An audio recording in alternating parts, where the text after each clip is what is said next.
đề phát triển dựa trên tỷ số nhân chia. Một chúng ta đếm và HE, hai chúng ta làm cái mô tích dịch, còn khi 67 và cái M1. Et donc, ces facteurs histopronostiques, en fait, c'est les éléments qui sont repris dans les classifications qu'on utilise. La différenciation, c'est dans la classification OMS.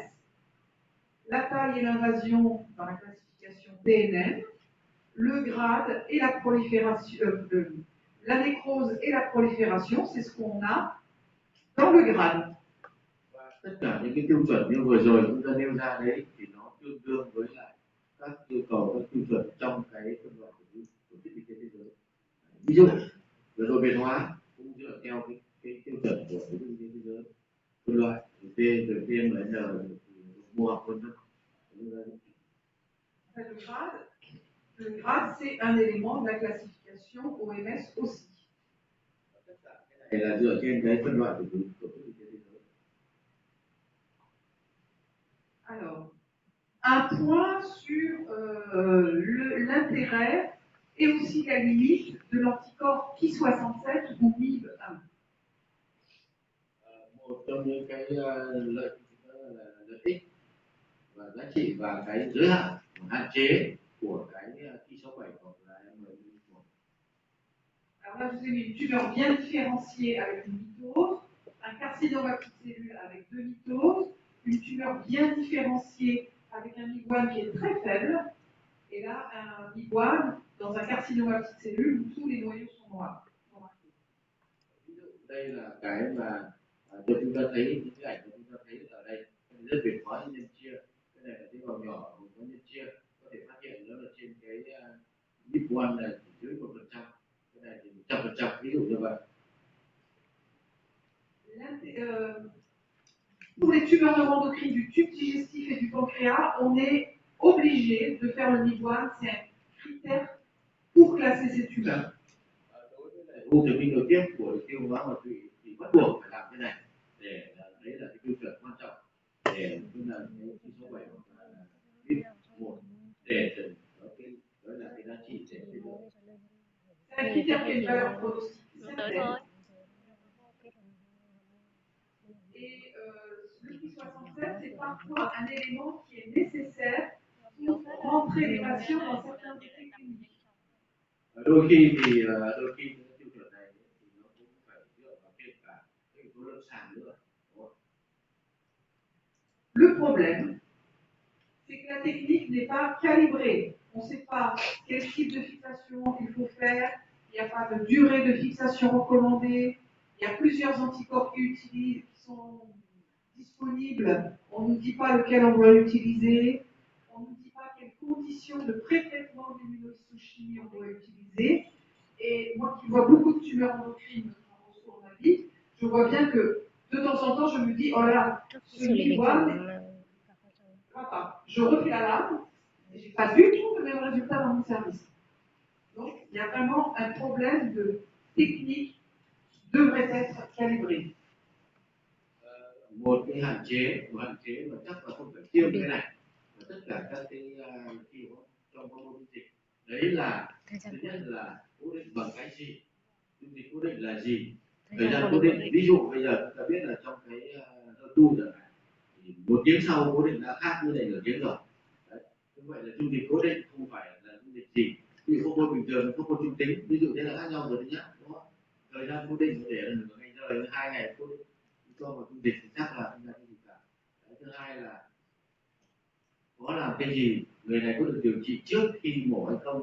Đấy, tất cả những cái này nó làm sai lệch cái chỉ số nhân chia trên có một cái dịch.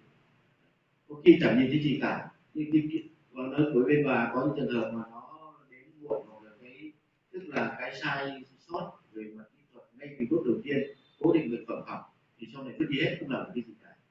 Vì thế mà bà có những trường hợp mà trên tiêu bản chẳng nhìn thấy cái nhân chia nào cả, thế nhưng mà chưa phát triển được không, chưa phát triển được không, nó không tương xứng.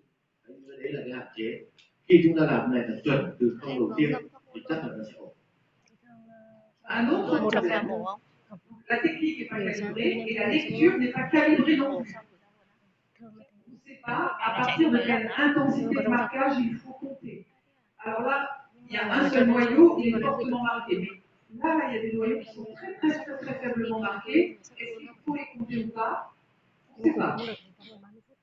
Est-ce qu'il faut compter à la louche, c'est-à-dire là, je dis, oh là, il y en a pas beaucoup, 1%, ou est-ce qu'il faut compter très précisément tous les noyaux?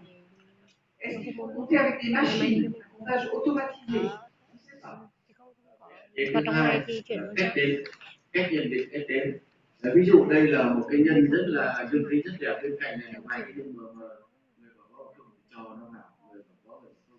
Như vậy là cái tiêu chuẩn cách đếm là thế nào gọi là dương tính và thế nào gọi là âm tính hoặc là được cho là dương tính, tất cả những cái đấy là phụ thuộc vào hết sức chủ quan của chúng ta, đúng không? Đấy là cái thứ nhất. Đếm thứ hai đấy là ông đếm, thứ hai là đếm nhìn lướt qua này cái là 5%. Người thì là đếm rất tỉ mỉ từng ly một từng ly một. Cuối cùng đấy là cái thứ hai. Thứ ba là tôi chả đếm gì, có máy được cho vào quen làm chạy phát automatic bấm nút cái ra nó ra bao nhiêu phần trăm, máy nó làm, máy nó đếm, máy làm được rồi đấy, máy đếm được nhân chia. Thì đấy là ba cái cách mà chúng ta thấy là đấy là những hạn chế do chủ quan của con người. Alors, on va voir ces problèmes, on va les voir avec des exemples tout à l'heure. Mais même s'il y a des difficultés avec le MIG-1, 67, je trouve que c'est beaucoup mieux que compter les mitoses. Ça va plus vite, c'est important pour moi. Et surtout, quand la morphologie est mauvaise, on va voir des exemples aussi, l'immunohistochimie avec l'anticorps anti-67 permet de rectifier des grosses erreurs diagnostiques. On peut confondre parfois peu différencié avec bien différencié sur des biopsies écrasées. Thì cũng giống như bên đây thôi, tức là đọc nhanh quá. Và cái vai trò của cái 67 với lại cái MIB1 này á, cái vai trò này để đánh giá được cái mức độ tiến triển và cái đặc biệt là những cái vùng mà diễn cắt đánh giá được tiến triển. Thế thì đấy là những hạn chế mà trên này ví dụ đọc quá nhanh, đấy đọc quá nhanh cũng đã là hỏng lướt cái trước tôi đọc thế thôi, nhiều quá rồi tôi chu đọc cái này bao nhiêu phần trăm lên chính bao nhiêu phần trăm 30 tuổi chọn nhầm kiểu như thế. Thì đây cái này cũng là cái hạn chế. Un exemple, un homme jeune avec un polype du rectum. Je n'ai pas du tout un débat, polype du rectum. Vous voyez les glandes polypes, et puis là vous avez une tumeur qui est très bleue.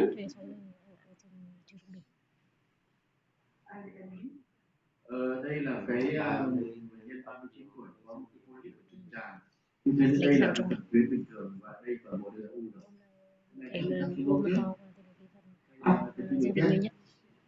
La morphologie de plus près, les noyaux sont foncés, on ne voit pas bien les cytoplasmes, on se demande si ce n'est pas un petit peu écrasé, et donc il y a un anticorps antichromogramine qui a été fait qui est très faible.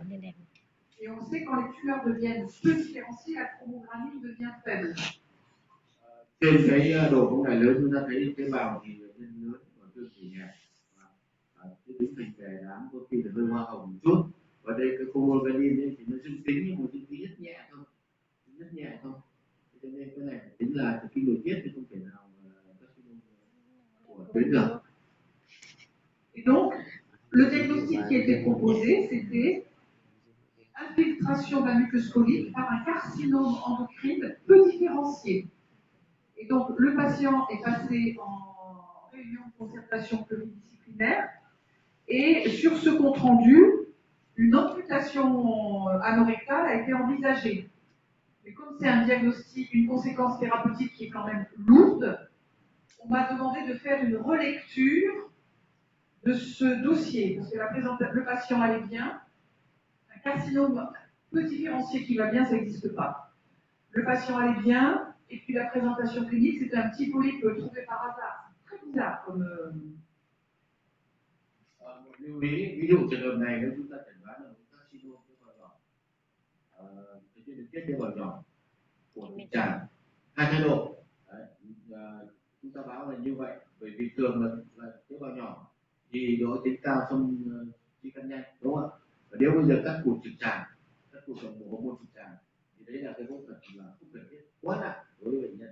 Thế cho nên là nếu chúng ta lại nói là đây là cái di căn ở đâu đến chẳng hạn, thì nó cắt như thế thì quá nặng nề với bệnh nhân thành phản phế.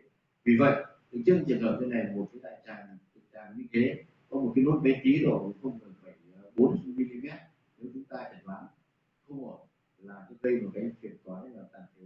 Bệnh nhân này thì sau này chắc thì tất cả ổn tốt cả, không có vấn đề gì. Je crois vraiment que le meilleur outil diagnostique que nous on a à NAPAT, c'est la clinique. Parce que nous, pathologistes, on est cliniciens aussi, on est des médecins. Et il faut qu'on garde ce regard-là. Et quand on est en train de faire des diagnostics qui vont dans le sens contraire de la présentation clinique, c'est qu'on est en train de se tromper. Les diagnostics exceptionnels, rares, c'est presque toujours des diagnostics faux. Nữa là chúng ta không phải là thần thánh và đừng nghĩ chúng ta tiêu chuẩn như là tiêu chuẩn vàng cái gì nó phải nghe cả. Bản thân chúng ta cũng là bác sĩ, chúng ta cũng phải có cái hội trần đối với lâm sàng. Một hội trần với lâm sàng chứ nếu không là sẽ là có mức, ví dụ trường hợp này là cái gọi là điều trị quá mức rồi, ví dụ như vậy nếu chúng ta kéo. Thứ hai là các bạn cũng lưu ý là các bạn đừng nêu những các cái thể quá hiếm gặp. Chúng ta cứ lan man vào những cái thể quá hiếm gặp. Đấy là cái chắc chắn tôi thấy sai. Đầu tiên phải nghĩ là cái gì phổ biến nhất hay gặp nhất, 80% phải chuẩn đoán trước đã, thì cái đấy không đạt được rồi đôi khi mới quay ra những trường hợp khó hiếm. Chứ còn những trường hợp hiếm gặp thì không nên là vấn đề về cái đó.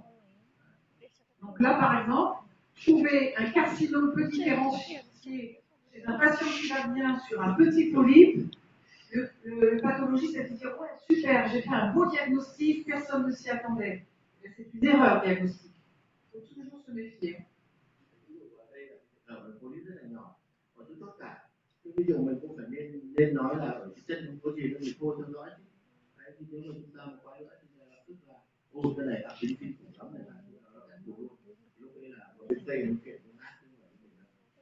Parce que quand on regarde mieux dans d'autres secteurs la tumeur, quand elle est moins écrasée, moins abîmée, on voit que les noyaux sont petits et que les cytoplasmes sont bien visibles.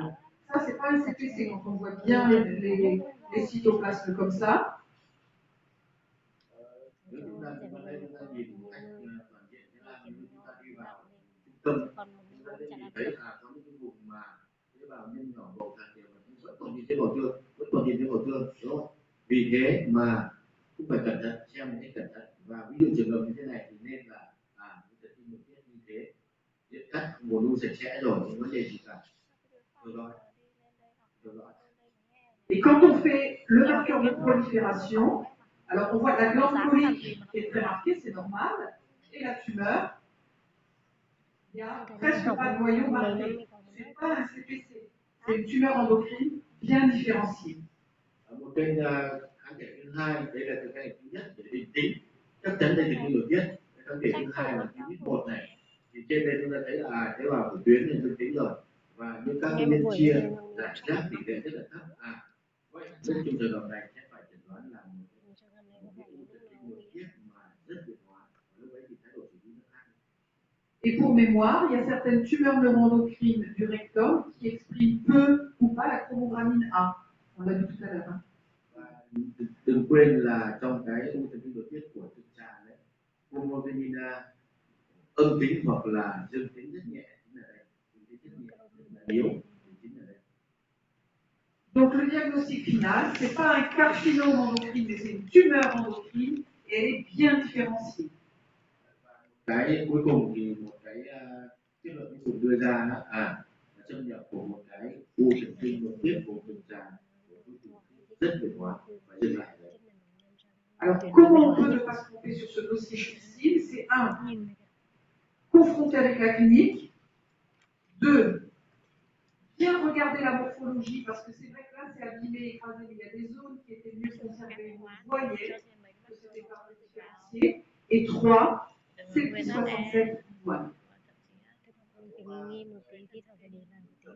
Vùng trực tràng đây là cái vùng nhạy cảm, cái kháng thể như vậy. Vì thế là phải có 3 yếu tố đi. Thứ nhất, lâm sàng, thông tin lâm sàng. Thứ hai, nhìn quan sát ở những cái toàn diện cái u, đặc biệt vùng trung tâm, nếu mà thấy được màu tương, đấy là chúng ta xác định thứ hai. Thứ ba là cái Ki67 hoặc là cái MIP1 này rất có ý nghĩa, và ba cái đấy là ba cái chương trình ba chân để chúng ta quyết định cái này là kém biệt hóa, ác tính hay là biệt hóa thì quyết định. Un autre exemple. Donc ça, c'est une biopsie hépatique et il y a de la tumeur. Ça ressemble un peu à ce qu'on vient de voir à l'instant. On a des cytoplasmes qu'on ne voit pas trop bien, il n'y a pas de différenciation glandulaire, il n'y a pas de mucus. Ça a été répondu. Carcinome différencié sur cette morphologie. Đây là một cái sinh thiết của gan. Tôi có thấy là cấu trúc gan gần như không có ở đây. Có ở đây mà chỉ thấy những tế bào là giảm đứng thành đá, vào xương thì hẹp, nhân thì tròn và đứng thành cái dạng kiểu thành biết là chẩn đoán đầu tiên sẽ đưa ra các symptômes không biệt hóa. Au fort grandissement. Alors, on est un peu inquiet parce que là, vous avez de la nécrose. Là aussi, vous avez de la nécrose. Vous la voyez. Et la nécrose, c'est un facteur de peu différencié.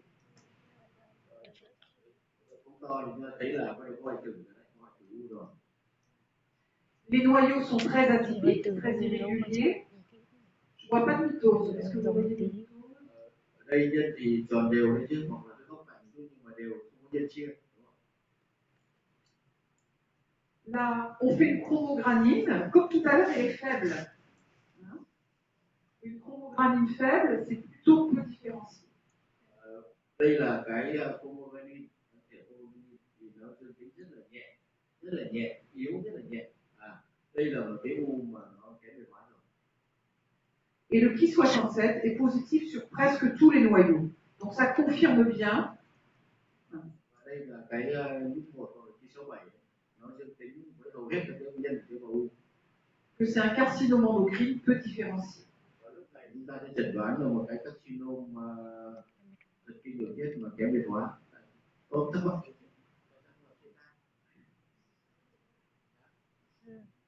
Et là, pourquoi on n'a pas fait cytokératine? Ça a probablement été fait juste avant. Oui, si. Et là, je ne vous montre pas tous les anticorps qui ont été faits, mais c'est vrai qu'on peut d'emblée faire une cytokératine. Après, si on est sûr que c'est épithélial, on pense que c'est une tumeur endocrine, parfois je ne fais pas les marqueurs épithéliaux. Là, dans ce cas-là, j'avoue que je ne me souviens plus, mais souvent, sur une tumeur peu différenciée comme ça, je fais un bleuation pour voir s'il y a du mucus. Je fais un marqueur malpigien et des marqueurs neuroendocrines. Quand c'est morphologiquement indifférencié, je fais ces trois choses. Đối với những cái u mà kém biệt hóa, tức là trên HE có dây kém biệt hóa rồi, thì người ta làm một nhuộm để loại cái nhảy loại cái đầu tiên, cái đấy là đơn giản. Thứ hai là làm nhuộm một cái của tế bào vảy loại ra và không cần thiết phải làm cytokeratiन, làm thẳng sang cái này luôn, bởi vì là thường những cái kém biệt hóa là carcinoma, nên người ta đã loại được cái chế nhảy ra rồi, đúng không ạ? Nếu chế nhảy thì là loại tiếp được cái của vảy ra rồi, làm thẳng sang cái này luôn. Nếu cần thiết không mà làm cũng được, không sao cả, nhưng mà đấy là cái cách làm của họ là như vậy, mình cũng nên tham khảo để mình có thể thực hiện được. Donc en fait, quand j'ai quelque chose qui ressemble à un carcinome, il n'y a pas de glande, il n'y a pas de kératinisation, il n'y a pas de mucus évident, je fais d'abord P40 pour le malpigien, un bleuation pour un adénocarcinome mucosécrétant et une chromogranine. Là ba cái đấy để loại tế bào vảy, loại chế nhảy và nó mới sang chromogranine là đi đến tiết luôn. Đấy, tức là mình thường automatic của mình là cytokeratiन phải làm ở đây, đúng không ạ? Để xác định rằng này chắc là biểu mô là họ bỏ qua một bước biểu mô sang cả. Si tout est négatif, c'est presque toujours des carcinomes. Si tout est négatif, je fais après une cytokératine polyvalente, large, une pancytokératine, CK3. Je fais un marqueur des mélanomes. Et puis je fais 5 lames blanches. Et je réfléchis après. Nếu bây giờ làm tiếp mà chromogranine âm tính, bắt đầu nó quay trở về làm cái này là biểu mô, không phải là cái biểu tiết hay là của melanom di thanh. Ta làm bởi vì đơn lẻ như thế này là hay có đấy là từng bước một, vừa là tất nhiên với mình thì lại dở, tức là mình đòi hỏi tốc độ thời gian 3 ngày cũng cả là bắt đầu mình họ cứ từ từ họ làm tốt như thế, thực ra của họ chậm nhưng mà rất tiết kiệm. Mình làm cái tiền của vay làm cho vay một loại này kết quả cái gì cả Maintenant, on va parler des classifications des tumeurs du tube digestif et du pancréas. sang cái phân loại về mô cái lượng phân loại về chất lượng mô học của cái viết của tiêu hóa. Alors, avant 2007-2006, il y avait plein de classifications qui ont existé. On n'en parle pas, c'était compliqué, elles étaient inutiles. Cái phân loại trước ấy, thì là trước năm 2007 16 16 có rất nhiều các bảng phân loại khác nhau về tinh độ nội tiết. Par contre, à partir de ces classifications-là, qu'on appelle les classifications d'ONS, peu importe, on va les oublier parce qu'après on va parler que des classifications d'ONS. Ce groupe d'experts a proposé une classification qui était intéressante parce qu'elle proposait de faire des DNM et un système de grading pour toutes les tumeurs endocrines du tube digestif, le milieu, la fin et le pancréas, le début. D'accord? Ça c'était très original. Là cái phân loại đầu tiên của nó là NS. Tức là cái này là cái bảng phân loại này ấy, là có hai phần TMN và cái là rating. Như vậy là độ mô học. Như vậy cái này là tập trung 60 các chuyên gia, trong đó có giải phẫu bệnh, có ngoại khoa, có sản trị, đọc lại và các phẫu thuật viên của tiêu hóa đọc lại trên 20 nước để cuối cùng đọc lại toàn bộ gần như toàn bộ các u thần kinh nội tiết của tiêu hóa. Donc c'est la première fois que les classifications neuroendocrines du tube digestif ont été classées comme les autres tumeurs, avec une TNM et avec un grade bien différencié, peu différencié. Giống như các mô số khác thôi, người ta sẽ phân loại theo TMN rồi giai đoạn. Alors, comment ça se passe? D'abord, il y a une classification TNM qui dépend de la taille et du niveau d'infiltration de la tumeur, comme pour les tumeurs exocrines. Giống như là các cái trường hợp khác thôi, thì ba cái biểu chính. Thứ nhất là phân loại theo TMN, tức là liên quan đến kích thước và mức độ xâm nhập của xâm lấn của u. Après, ces catégories T, N et M sont regroupées pour faire des stades 1 à 4, avec les tumeurs de stade 1 qui sont des tumeurs à croissance limitée et les tumeurs de stade 4 qui sont les tumeurs M1. C'est le même principe que pour les carcinomes. Giống như các cái đôm của ngoại tiết thôi, thì về cái giai đoạn thì có từ 1 đến 4. Giai đoạn 1 là u phát triển chậm nên là không này và thế rồi. Giai đoạn 4 thì là u đã cho di căn. Et puis, ça c'est la grosse originalité, ces tumeurs étaient classées en fonction de leur grade G1 à G3. Et le grade est déterminé par le compte de mitose ou par la valeur du MIB1. Cái phân loại cái thứ ba đấy, họ dựa vào cái lượng đấy là chuẩn thứ ba, đấy là độ mô học. Thì người ta đánh giá từ 1 G1 đến G3 dựa vào hai tiêu chí. Một là người ta đếm nhân chia trên 10 vi trường. Đây, ví dụ H1 nhỏ hơn 2, 2 từ 2 đến 20, và G3 là H3 là trên 20. Đấy là cái thứ nhất được sử dụng. Thứ hai là trên hormone miễn dịch, dùng MIB1 thì chẩn đoán trên hormone miễn dịch. Như vậy là có hai cái tiêu chí để xác định cái độ mô học. L'OMS des tumeurs du tube digestif, qui est sorti en 2010, contenait les tumeurs endocrines et a repris le grade de l'ENS. Về cái phân loại của cái tổ chức y tế thế giới 2010 của u thần kinh nội tiết của đường tiêu hóa nói chung thì H1 cũng giống như cái bản NS vừa rồi. Donc le grade, c'est les mitoses et le MIB. Và cái cung grade dựa vào nhân chia và cái đếm nhân chia và tiền hormone miễn dịch MIB1. L'OMS 2010 des tumeurs du tube digestif a ajouté une notion qui est une notion à l'HES, c'est la notion de différenciation morphologique. Và người ta thêm nữa đấy là cái sự chuyển hóa về mặt hình thái học của u đó, sự biến đổi chuyển hóa.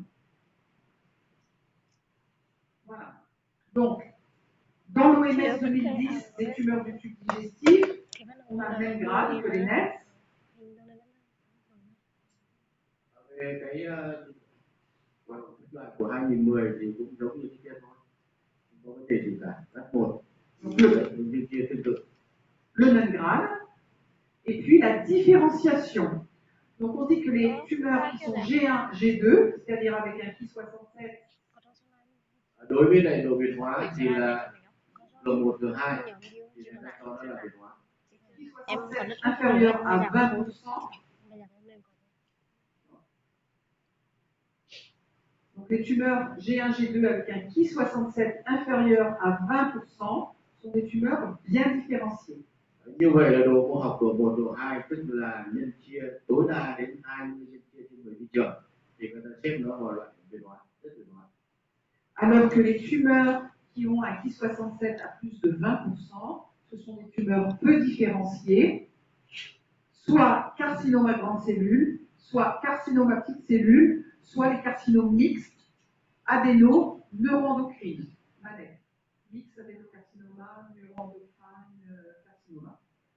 Về ít biệt hóa, kia là độ ít biệt hóa thì gồm có hai loại, cái G3 ở trong đó thì thần kinh nội tiết, các cái thần kinh nội tiết, tế bào lớn hoặc tế bào nhỏ, và một loại thứ ba nữa là loại hỗn hợp tuyến và thần kinh nội tiết. Mà đấy, như vậy là ba cái típ này được xếp vào cái biệt hóa. Cette classification est très intéressante parce qu'elle montre, elle souligne l'importance pronostique du grade, puisqu'on sous-entend que toutes les tumeurs qui ont un Ki67 supérieur à 20% sont des G3 et donc des carcinomes. Carcinome, carcinome, carcinome, et ici c'est tumeur, tumeur. Phân loại này để của 2010 thì tôi thấy là dựa vào nhân chia, nếu mà nhỏ hơn 20, từ 1 đến nhỏ hơn 20, như cái bảng phân loại trước đúng không ạ? Của Manet thì người ta xếp nó là U. Đấy, ví dụ đây là trên đây là U, nhưng bắt đầu vượt con số đó trở lên ý nghĩa thì lúc ấy không phải U nữa mà là carcinome, các tính rồi. Như thế để người ta phân biệt rất rõ ràng. Alors c'est bien, c'est un énorme progrès, mais le problème c'est qu'il y a quand même, c'est un peu trop simple. Parce qu'il y a bien des tumeurs avec des petits G3, c'est-à-dire avec un Ki67 qui est à 23, 25, 30%, pas très élevé. C'est toujours un peu gênant de les mettre en carcinome à grande cellule. On va le voir tout à l'heure avec un exemple. Et donc dans cette classification-là, les tumeurs qui étaient morphologiquement bien différenciées, les tumeurs carcinoïdes morphologiquement bien différenciées, avec un Ki67 un tout petit peu élevé, 25%, 30%, dans cette classification, on était obligé de les mettre en carcinome à grande cellule. Một cái hạn chế tức là thế này, nhưng tuy nhiên không phải là tốt. Hạn chế ví dụ bây giờ một cái U nó ở hai chẳng hạn, nó rất là đẹp, không có gì cả. Trong đó lại có một cái ổ, một cái đám mà cái bào lớn chia nó dập ở trong ấy chẳng hạn,